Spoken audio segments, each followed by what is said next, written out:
Olá, eu fiz um post há alguns dias falando um pouco sobre um episódio que aconteceu num avião e tal. E naquele post eu falei um pouco sobre autoestima, o quanto eu vejo que tem muitas mulheres com autoestima baixa, né?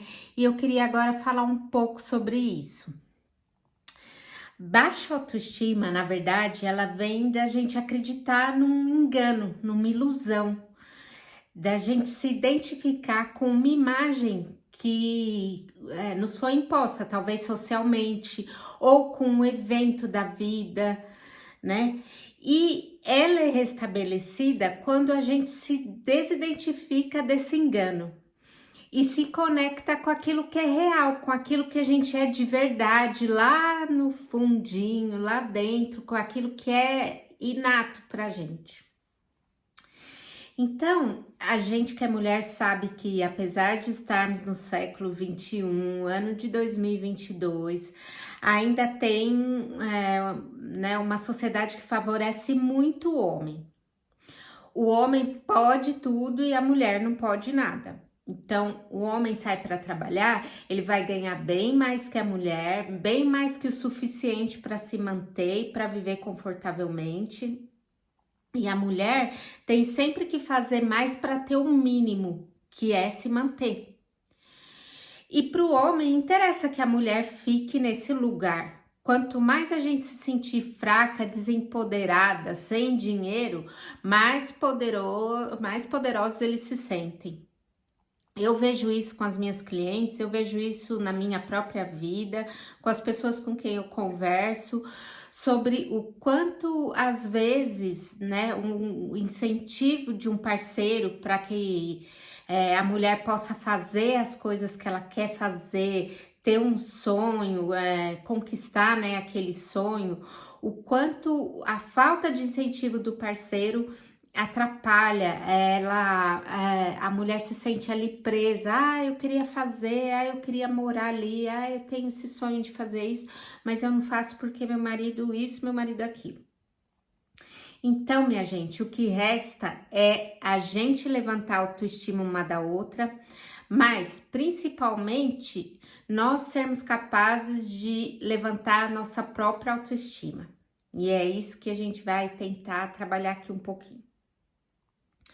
Eu acho que para a gente entender como curar, primeiro a gente precisa falar sobre que tipo de prática impacta a nossa autoestima, para que a gente possa identificar quando isso acontece e daí combater. Então, vou começar por aí e depois a gente entra em como a gente faz para melhorar.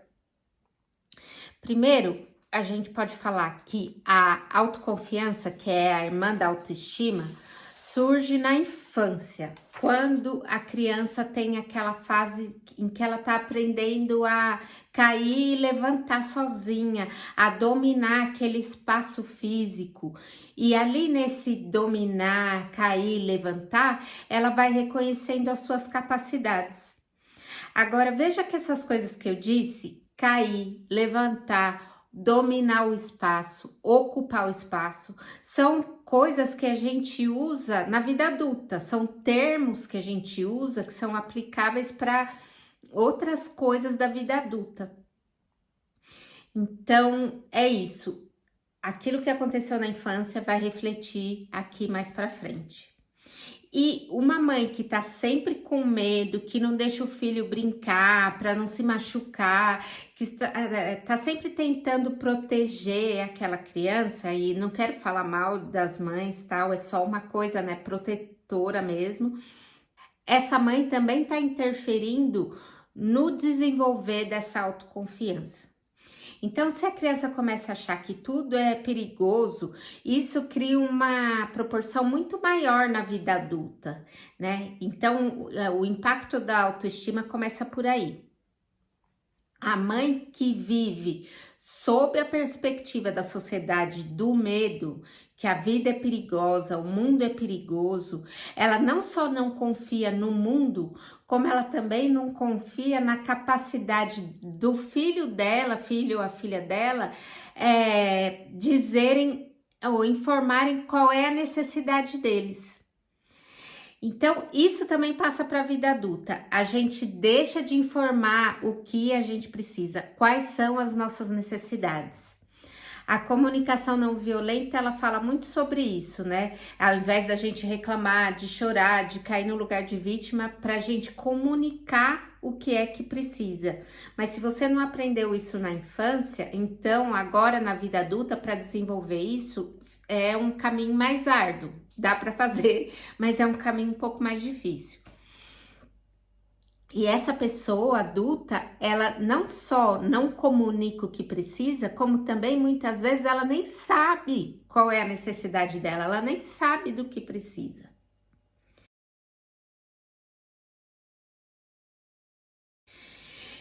Então, tá, agora a gente pode começar a falar sobre esses termos que foram criados para sinalizar uma atitude machista e manipuladora. E são atitudes que contribuem muito para a gente, né, para minar a nossa autoestima e para que a gente se sinta cada vez mais pequena, fechada no nosso mundinho ali, sem sentir autoconfiança de se abrir, de expandir para o mundo, né? Então, o primeiro termo é chamado interrupting. É a junção das palavras man, homem, e interrupting. É quando um homem interrompe uma mulher porque ele sempre acha que o que ele tem para falar é mais importante do que o que a mulher vai falar. Então, isso acontece muito em reuniões de trabalho, mas também dentro de casa, né? Ele sempre acha assim que a mulher tá errada, ele tá certo, então ele interrompe e não deixa você concluir seu raciocínio. E daí isso vai crescendo de uma forma que chega uma hora você vai abrir a boca para quê, né? Se toda hora você vai ser interrompida, você começa a ficar quieta, se fechar cada vez mais naquele mundo ali em que você acha que você não tem direito de falar, porque também você não tem nada importante para falar, né? Ele deixou bem claro que você não tem nada importante para falar. Então começa a minar sua autoestima. O outro termo é mansplaining. Então, é a junção da palavra man, homem, com explaining, ou explicar. É o homem que explica uma coisa óbvia para uma mulher o tempo todo, como se ela não fosse capaz de entender, ou como se fosse um assunto que ela não entende. Gente, parece que não, mas eu já vi história de homem explicando para mulher sobre menstruação. Então, é isso, né? Você desmerece a mulher, tira dela a autoconfiança. Tem esse site Think Olga, que ele fala que tira a confiança, a autoridade e o respeito sobre o que ela tá falando. Eu acho que não tem explicação melhor que essa. Então, a pessoa é tratada como inferior intelectualmente. O outro termo é bropriating, é de bro como brother e appropriating, apropriação. Então, é quando um homem se apropria de uma ideia da mulher como sendo dele. Isso acontece muito em local de trabalho, mas em casa também acontece, viu, gente? Aqui em casa acontece. O homem se apropria daquela ideia e aí, como isso cresce? Isso cria um ciclo vicioso enorme, né? Porque a mulher, ela nunca toma crédito, nunca leva o crédito por aquilo que ela criou. E aí, ela nunca é promovida, ela nunca recebe um aumento com base nas contribuições que ela tá dando, porque afinal de contas, os superiores lá acham que ela não tá dando contribuição nenhuma, porque só quem tá aparecendo é o chefe. Então, isso é uma coisa assim que ela tem um impacto não só na autoestima, mas um impacto social, sabe, gente? Vocês estão vendo o tamanho que é isso? Então, vai prestando atenção nessas pequenas nuances assim que vão minando a nossa autoestima, que é para você ficar esperta e se colocar, sabe? Em inglês fala stand up for yourself, que é você se defender, você aparecer, né? E o outro, que é o meu preferido, é o gaslighting. O gaslighting vem de um filme, na verdade, com com o mesmo tema, em que o mesmo nome, em que o cara, ele fazia a mulher duvidar de si mesma o tempo todo. Então, é isso, ele dá um jeito de fazer a mulher duvidar de tudo, do que ela pensa, do que ela percebe, das suas memórias, da sua sanidade. E aí vem acompanhada de umas frases assim: ai, você tá louca? Ai, não sei por que você ficou tão chateada com isso, negócio de nada, você tá exagerando. Ai, você tá surtada. Ai, tá menstruada? Ai, não pode nem brincar com você. Então, isso é uma prática que mina a autoestima, é uma prática, na verdade, de abuso e que afeta muito as mulheres. Afeta homem também, mas, né, acho que eles têm gente suficiente para defendê-los e aqui quero falar com as mulheres.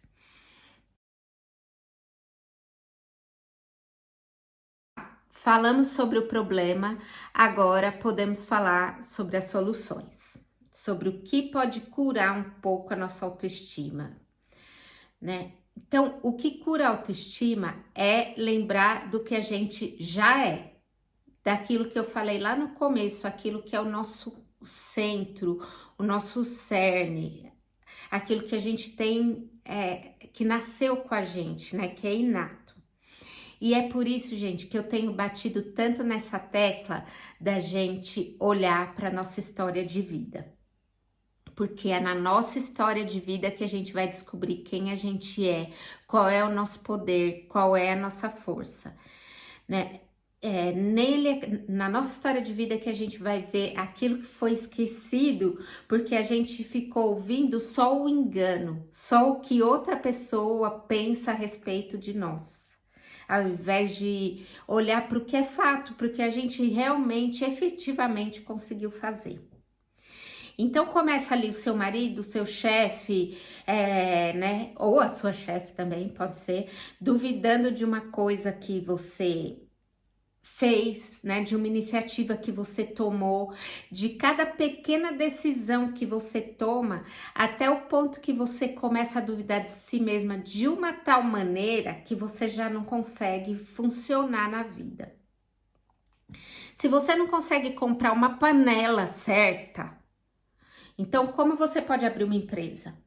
Entendeu como a coisa vai funcionando? Você às vezes pensa que é uma coisa pequenininha ali, mas ele, né, não falou por mal e tal. Só que ali depois você começa a duvidar da sua capacidade de gerir, da sua capacidade de criar coisas grandes, da sua criatividade, né? É isso. Mas quando você olha para sua história de vida e você pensa, nossa, gente, eu criei 4 filhos.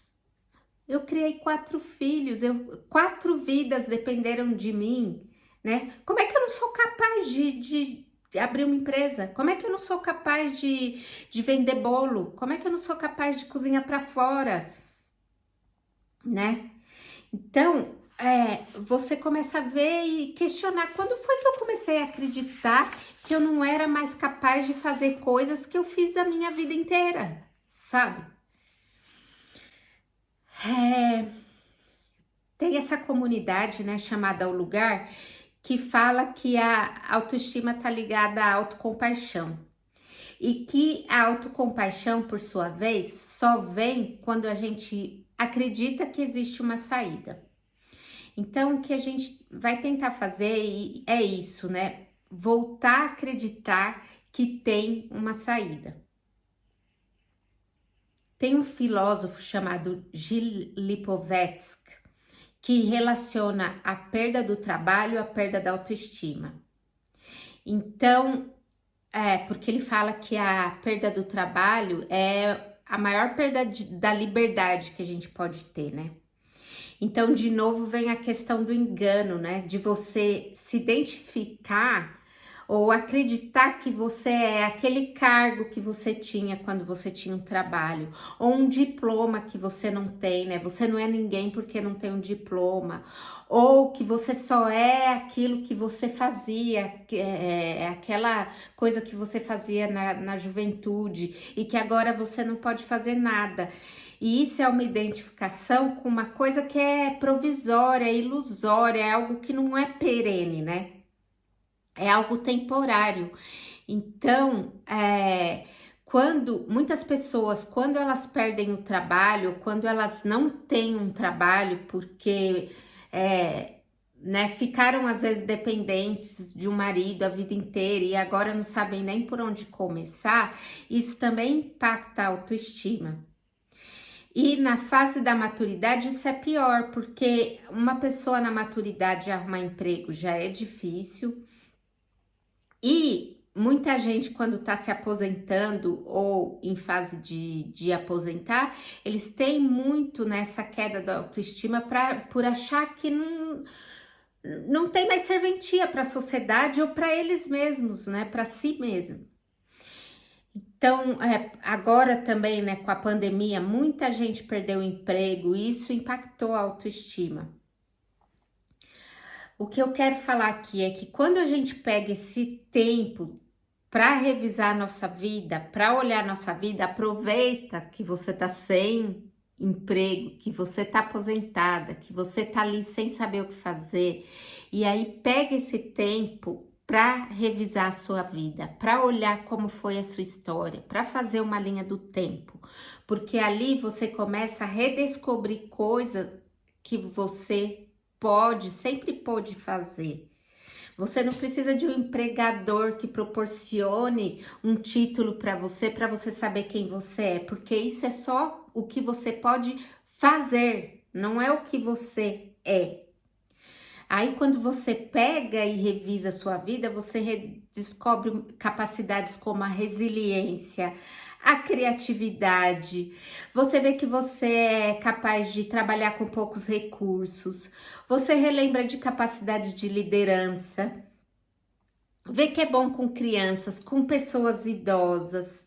E a partir disso, vai se abrindo um mundo de possibilidades, né? Que você vê que pode fazer coisas a partir dessas qualidades que você tem. Então, vamos pegar aqui o exemplo de ser bom com criança. Você é bom com criança. Olha quanta coisa você pode fazer a partir disso, né? Pode ser cuidadora, pode ser contadora de histórias, pode resolver retomar seus estudos e daí fazer uma formação para trabalhar com crianças. Pode trabalhar como voluntária na sua comunidade, ensinando alguma coisa para elas, né? Olha, abre-se todo um mundo de possibilidades.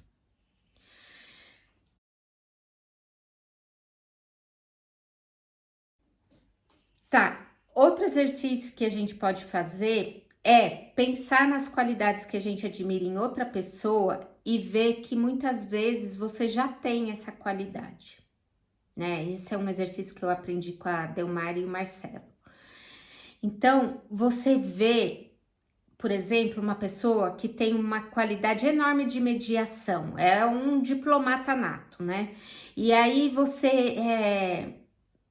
essa pessoa, né, ou você consegue colocar duas partes em entendimento, consegue mediar ali discussões às vezes na sua família, as pessoas estão tendo um grande problema uma com a outra e você consegue ali fazer com que elas cheguem ao entendimento, consegue apaziguar situações.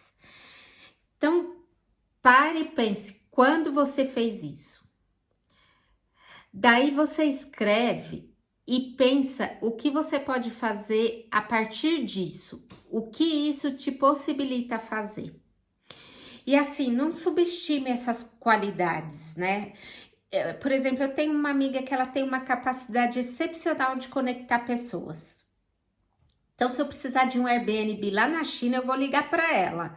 Falar, Lali, você conhece alguém lá na China que tem um apartamento para alugar? Porque eu sei que ela vai dar um jeito. Ela tem sempre um conhecimento que vai me ajudar. Ou, Lali, você conhece alguém que possa cuidar das minhas redes sociais e tal?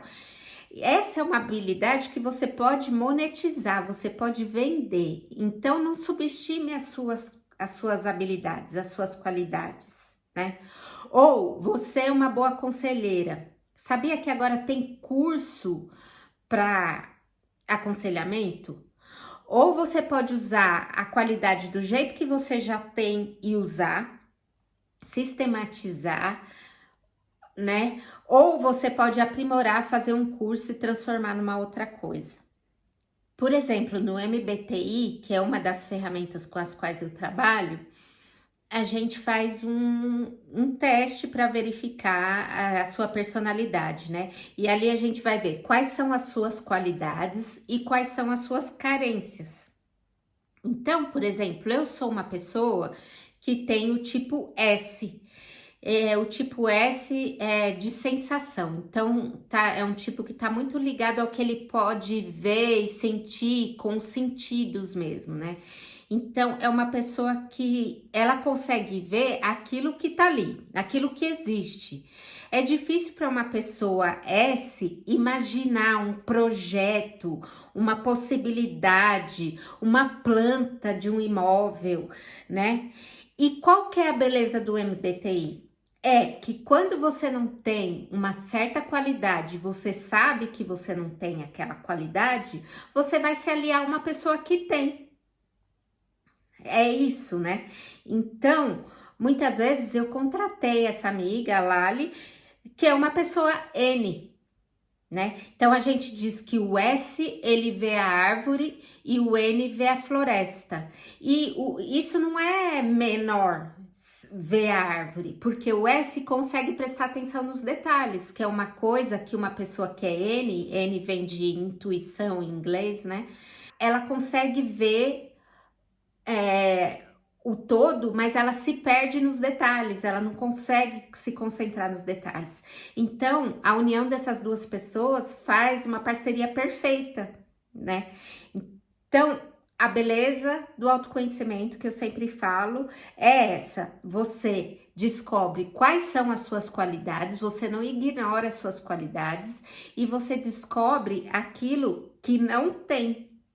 Então, às vezes eu tinha uma conversa com a Lali e era assim, uma conversa normal, informal, assim, que a gente sentava e eu contava para ela ali a minha semana, ou o que estava me preocupando, ou um projeto, e ela falava: Ah, você pensou nisso? Ah, e se você fizesse desse jeito? Ah, e se você falasse com essa pessoa? Era isso, coisas que eu não tinha pensado e eu, nossa, como que eu não pensei nisso? Então, não subestime as suas qualidades. Às vezes, uma coisa que você não tem a menor ideia de para que serviria, vai ser útil para uma pessoa. E já falando de outra característica do MBTI, é que me ajudou muito a me aceitar o que eu não vou conseguir mudar. Então, eu não preciso deixar que a minha autoestima baixe por causa disso, porque tá tudo bem, sabe? Eu só preciso aprender a viver com aquilo que eu tenho, fazer o melhor com aquilo que eu tenho, ou me aliar a uma pessoa que tem aquilo que falta em mim. Então, por exemplo, eu sou introvertida, isso eu não posso mudar. Eu posso até me esforçar um pouco mais, fazer o que eu tô fazendo aqui, gravando um vídeo que tá fora do que é confortável para mim, mas o núcleo, que é eu pego energia, eu me energizo por dentro, né, com o meu mundo, através do meu mundo interno, isso eu não vou conseguir mudar.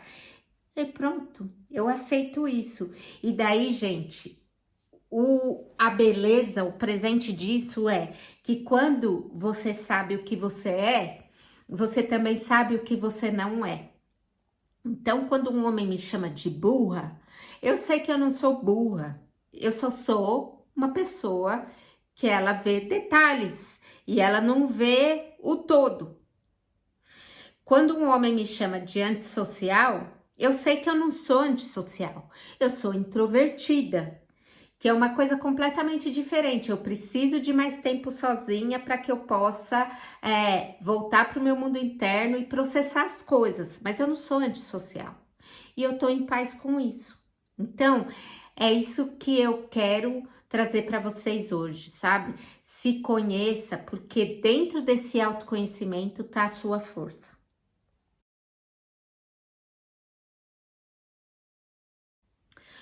Outra coisa que pode ajudar com a autoestima é pedir feedback dos seus amigos, da sua família. Você pode, né, perguntar para eles quais são as qualidades que eles veem em você E daí eles vão trazer coisas que você não se lembra mais, que você não percebeu. E dali também dá para você relembrar qualidades suas que são inatas.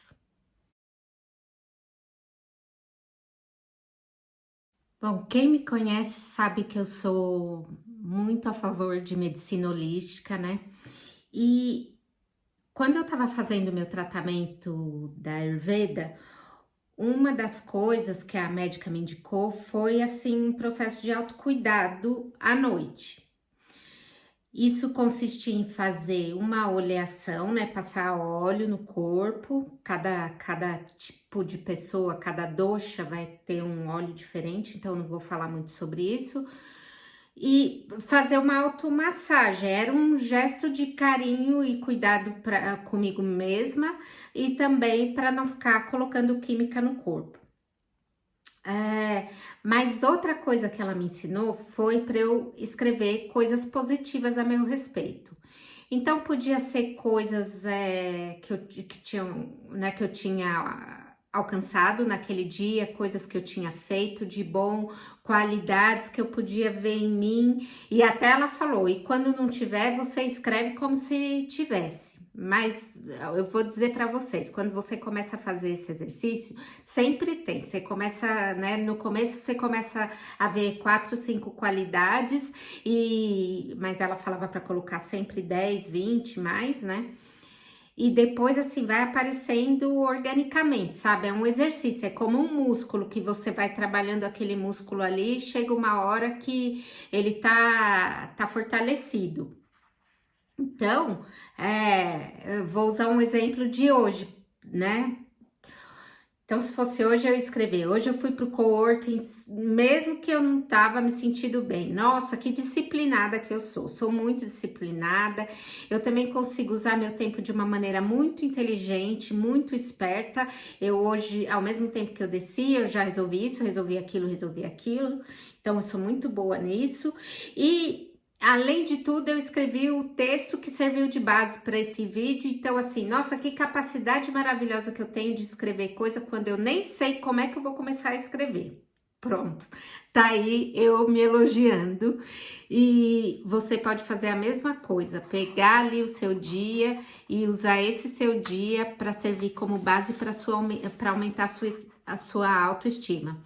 Então, você está vendo como autoestima é pegar o que você já tem, que foi o que eu falei no começo. É o que você já é, né?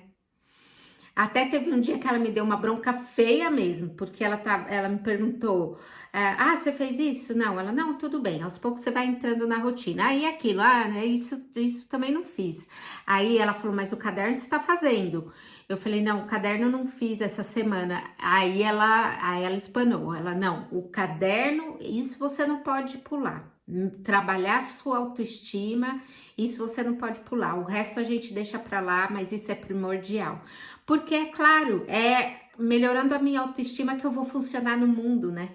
E se essa é uma das questões que eu tô trazendo para ela, eu tô me sentindo um pouco desanimada, desmotivada, eu acordo de manhã sem vontade de fazer as coisas, então isso realmente era uma coisa que ela não ia deixar para lá.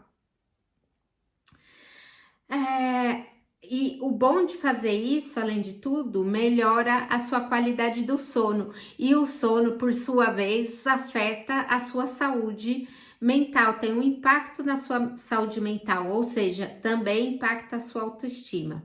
Então, né, gente, eu continuo defendendo medicina holística. As pessoas têm essa ideia de que é caro. Eu acabei de contratar um médico antroposófico para uma amiga minha que estava precisando por R$ 120, não é nenhum absurdo. Paguei, a última vez que eu passei por uma médica ayurvédica, eu paguei R$ 170. Então, assim, tem como a gente fazer, sabe? A maioria das pessoas, é claro, né? A maioria das pessoas tem como fazer.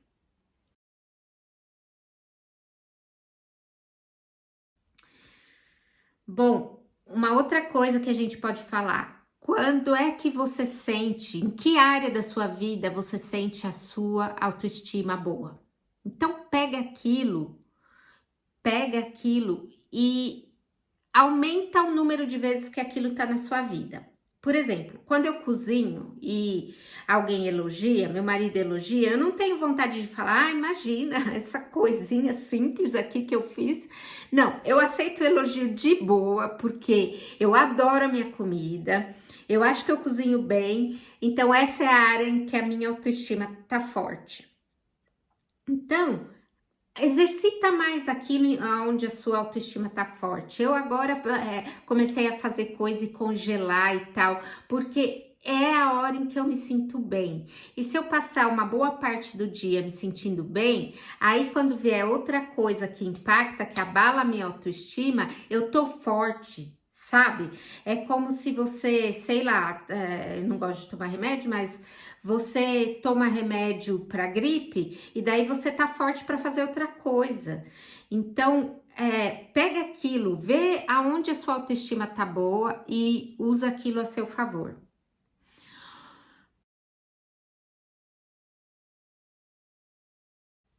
Outra coisa que você pode fazer por você é usar frases de autoafirmação. Então, assim, não subestime o poder dessas frases, gente, porque do mesmo jeito que quando uma pessoa fala uma coisa do nada, assim, para você, uma coisinha de nada, e mesmo que não seja verdade, você acredita naquilo e aquilo abala a sua autoestima por anos.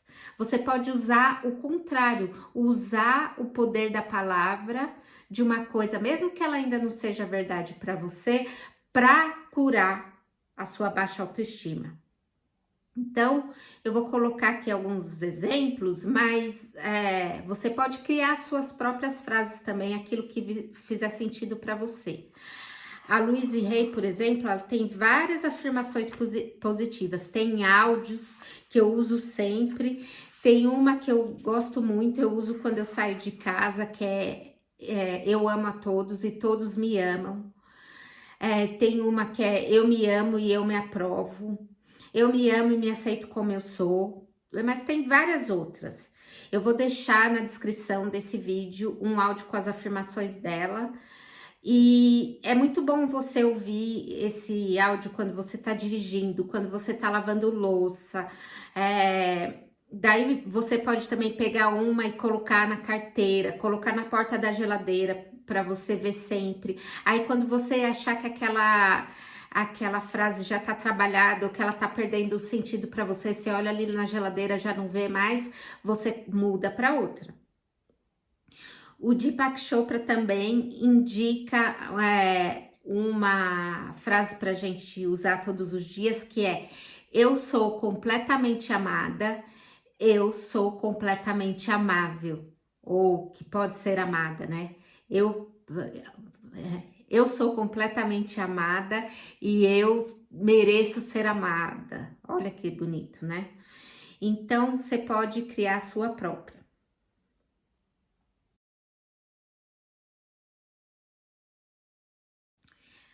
Além de tudo isso, eu quero terminar isso falando que a gente pode ficar cada vez mais alerta, assim, mais consciente, mais na presença e usar aquilo que tira a nossa estima a nosso favor, como força motora, como força motivadora. Não tem essas artes marciais que usam a força da outra pessoa como estratégia para você se defender? Então é disso que eu tô falando.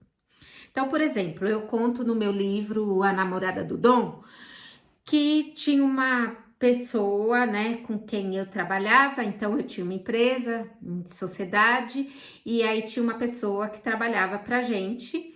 E essa pessoa um dia chegou pro meu sócio, era assim, um homem, né, que morava, era casado, tinha 2 filhos e morava ainda com a mãe. E aí ele foi falar pro meu sócio que ele achava assim que, quando a gente entrou em sociedade, que ele achava que eu era muito boa, que eu era excepcional, mas que na verdade, assim, na visão dele, eu deixava muito a desejar como profissional, sabe? E eu fiquei tão indignada com aquele Zé Mané falando que eu não era boa o suficiente na visão dele, que aquilo, eu falei, quer saber de uma coisa? Isso aqui é café pequeno para mim. Isso que eu tô fazendo aqui, nessa salinha, no centro da cidade, ganhando só o suficiente para me manter, não. Café pequeno para mim. Não passou 2 semanas, eu já tinha arrumado um trabalho como gerente de paralegal num lugar muito melhor, ganhando muito mais, num lugar bonito, que para mim, beleza, é super importante, faz, assim, uma diferença grande no meu dia. Então, assim, a gente aprende a ir falando não para essas coisas, sabe? Você vai falando não pro marido que te manda calar a boca, que duvida para você, não para você mesma, para esse pensamento que acha que você já deu o caldo que tinha que dar e que agora você não sabe fazer mais nada.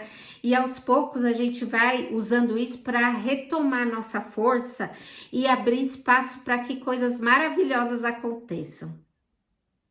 E, gente, eu vou terminar esse vídeo falando assim, que é um exercício diário para mim também, viu? Eu não sou Buda, não, eu não sou santa, eu também tenho que lidar com isso em casa.